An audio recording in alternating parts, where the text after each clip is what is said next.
발이 크면 시집을 못 갑니다. 얼굴이 아무리 예뻐도 마음씨가 아무리 고와도 소용없었습니다. 치마 밑으로 삐져나온 발 크기 하나가 한 여자의 인생 전체를 결정짓던 시대가 있었거든요. 그것도 불과 100년 전 이야기입니다. 중국에서는 1000년 동안 발이 작은 여자만이 부유한 집안의 가마를 탈 수 있었습니다. 발이 크면 평생 험한 노동을 하며 살아야 했고, 어머니들은 어린 딸의 발뼈를 직접 부러뜨리면서도 이게 팔자를 고치는 유일한 길이라며 눈물로 강요했습니다. 이 지독한 광기가 어떻게 시작되었고 왜 1000년이나 이어졌는지, 그 뒤에 감춰진 섬뜩한 진실을 지금부터 파헤쳐 보겠습니다. 당시 중국에서 신부감을 고르는 기준은 단 하나였습니다. 얼굴도 성격도 집안도 아니었습니다. 오직 발 크기였거든요. 아무리 절세 미인이라도 치마 밑으로 나온 발이 남편 될 사람의 발보다 크면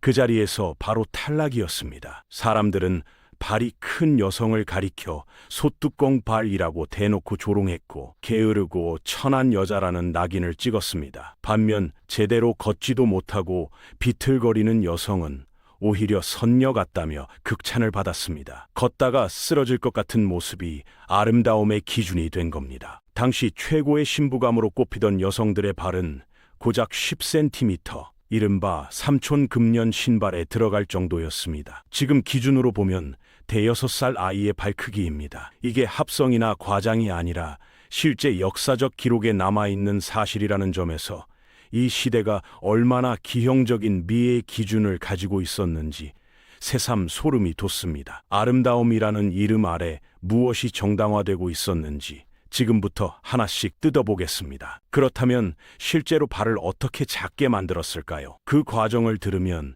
음식을 먹다가도 숟가락을 내려놓게 됩니다. 단순히 꽉 조이는 신발을 신기는 수준이 아니었거든요. 엄지발가락을 제외한 나머지 4개의 발가락을 발바닥 쪽으로 완전히 꺾어버립니다. 그냥 구부리는 게 아니라 뼈째로 부러뜨리는 겁니다. 거기서 끝이 아닙니다. 부러진 발을 상추쌈 접듯이 반으로 완전히 접어 발 뒤꿈치와 발가락 끝이 서로 맞닿게 만들었습니다. 그 상태로 비단을 단단히 감아 고정시켰고요. 뼈가 으스러진 채로 몇 달, 몇 년을 버티다 보면 발은 영구적으로 그 형태로 굳어버렸습니다. 서커스 고개사들이 좁은 통에 몸을 구겨 넣는 묘기를 부리는 걸 본 적 있으시죠? 전족은 그것과 비슷해 보이지만 결정적으로 다릅니다. 고개사는 타고난 유연성으로 박수를 받지만 전족을 한 여성은 평생 되돌릴 수 없는 신체 장애를 얻었습니다. 이건 치장이 아니라 훼손이었고 미용이 아니라 폭력이었습니다. 그런데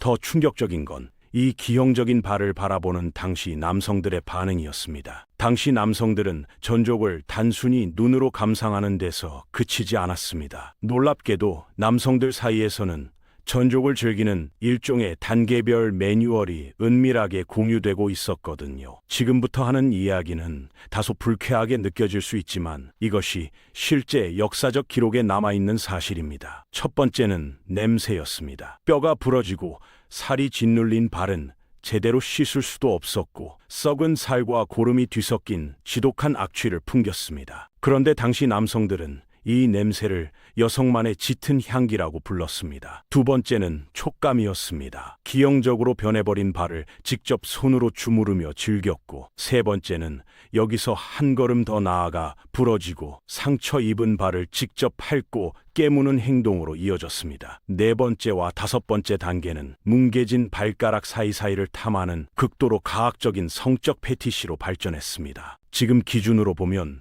명백한 성적 착취이자 신체 훼손에 대한 가학 행위입니다. 그런데 이 매뉴얼에는 아직 마지막 단계가 남아 있었습니다. 그리고 그것이 가장 충격적이었습니다. 7단계 매뉴얼의 마지막은 신발이었습니다. 여성이 신고 있던 전족 신발을 직접 벗겨내는 것에서 시작됩니다. 고름과 악취가 깊이 밴 그 작고 눅눅한 신발 안에 술을 따라 마시는 겁니다. 지금 들으시면서 표정이 일그러지셨죠? 당연합니다. 그런데 당시 남성들은 이걸 역겨운 행동이 아니라 고상한 풍류라고 불렀습니다. 심지어 금년배라는 우아한 이름까지 붙여가면서요. 금년 즉 황금빛 연꽃이라는 뜻입니다. 썩은 살 냄새가 벤 신발을 술잔으로 쓰는 행위에 연꽃이라는 시적인 이름을 붙인 겁니다. 당시 고위층 남성들의 연회 자리에서 금연배는 품격 있는 유흥의 하나로 여겨졌고, 이를 즐길 줄 아는 남자가 풍류를 아는 사람으로 대접받았습니다. 지금 우리 눈에는 그저 엽기적인 행동으로 보이지만 이 문화가 수백 년간 상류층 사교 문화로 자리 잡고 있다는 사실이 더 섬뜩합니다. 그런데 이 모든 집착의 이면에는 단순한 취향 이상의 무언가가 숨어 있었습니다. 천년이라는 세월 동안 이 풍습이 유지된 데에는 훨씬 더 계산적이고 냉혹한 이유가 있었거든요. 전족을 한 여성은 혼자서 100m를 걷는 것조차 버거웠습니다.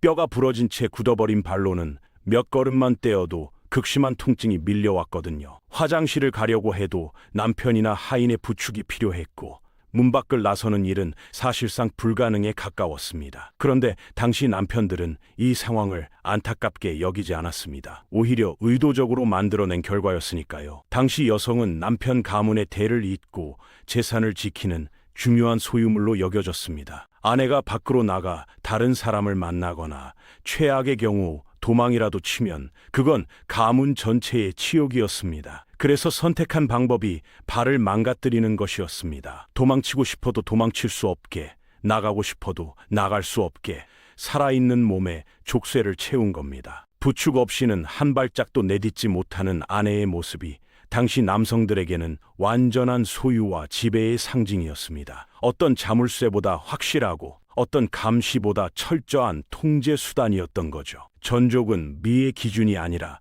처음부터 여성을 가두기 위해 설계된 신체적 감옥이었습니다. 그렇다면 이 모든 것은 대체 어디서 시작된 걸까요? 천년을 이어온 풍습치고는 시작이 너무나 어이없을 정도로 단순했습니다. 때는 송나라 이전 남당이라는 나라의 마지막 황제 이욱의 이야기입니다. 이욱은 황제로서는 형편없었지만 예술가로서는 탁월한 감각을 가진 인물이었습니다. 시와 그림, 음악을 사랑했고 그만큼 취향도 남달랐습니다. 어느 날 이욱은 연회 자리에서 자신이 가장 총애하던 무희요랑을 불러 특별한 주문을 내립니다. 발을 비단으로 꽁꽁 싸매어 작게 만든 뒤 황금으로 만든 연꽃 장식 위에서 춤을 춰보라는 것이었습니다. 거절할 수 없는 명령이었습니다. 요랑은 발을 단단히 감아 최대한 작게 만든 채 연꽃 위에서 아슬아슬한 춤을 선보였습니다. 이욱은 그 모습을 보고 눈이 휘둥그레졌습니다. 마치 연꽃 봉오리처럼 앙증맞고 아름답다며 극찬을 쏟아냈거든요. 단 한 번의 칭찬이었습니다. 황제가 무심코 던진 그 한마디가 이후 1000년 동안 수천만 명의 여성을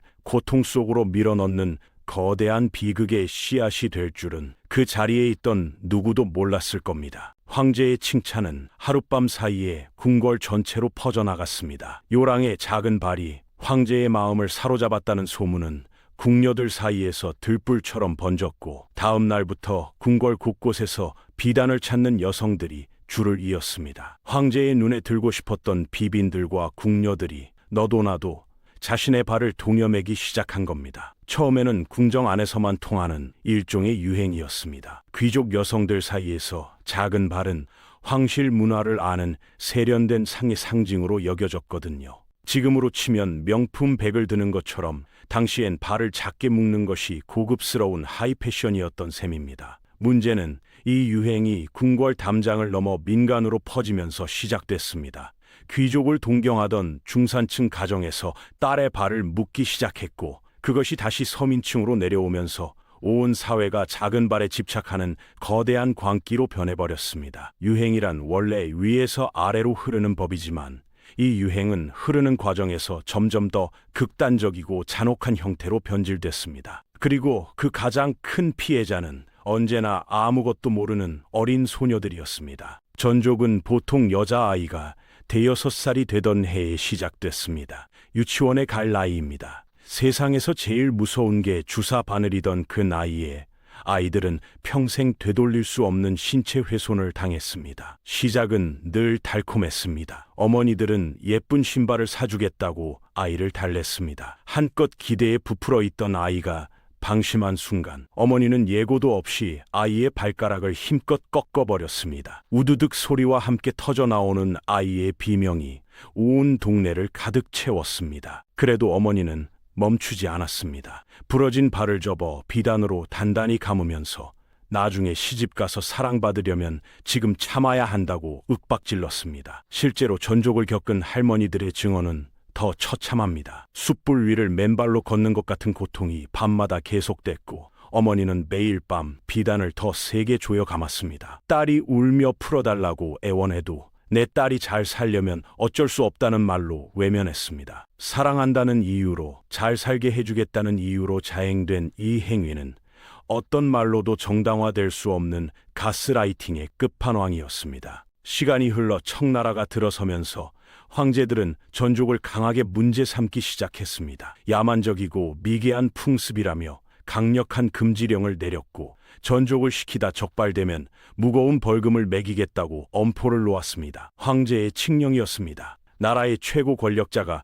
직접 나서서 막겠다고 선언한 겁니다. 그런데 백성들의 반응은 예상 밖이었습니다. 콧방귀였습니다. 나라가 우리 딸 시집을 보내줄 것도 아니지 않냐는 말이 민간에서 공공연하게 떠돌았습니다. 관원들이 단속을 나오는 낮에는 슬쩍 비단을 풀어두었다가 밤이 되면 다시 몰래 딸의 발을 묶는 야간 비밀 전족이 성행했습니다. 황제의 법보다 더 강력한 것이 있었던 겁니다. 바로 사회적 고립에 대한 공포였습니다. 남들은 다 하는데 내 딸만 안 하면 시집을 못 간다는 불안감이 황제의 칙령보다 훨씬 강하게 어머니들의 손을 움직였습니다. 법으로는 바꿀 수 없는 것들이 있습니다. 사람들의 머릿속 깊이 뿌리내린 공포와 편견은 권력으로 억누른다고 사라지지 않았습니다. 천년의 풍습은 그렇게 황제의 의지마저 비웃으며 굳건히 살아남았습니다. 황제도 꺾지 못했던 이 천년의 풍습을 결국 무너뜨린 건 외부에서 온 시선이었습니다. 19세기 말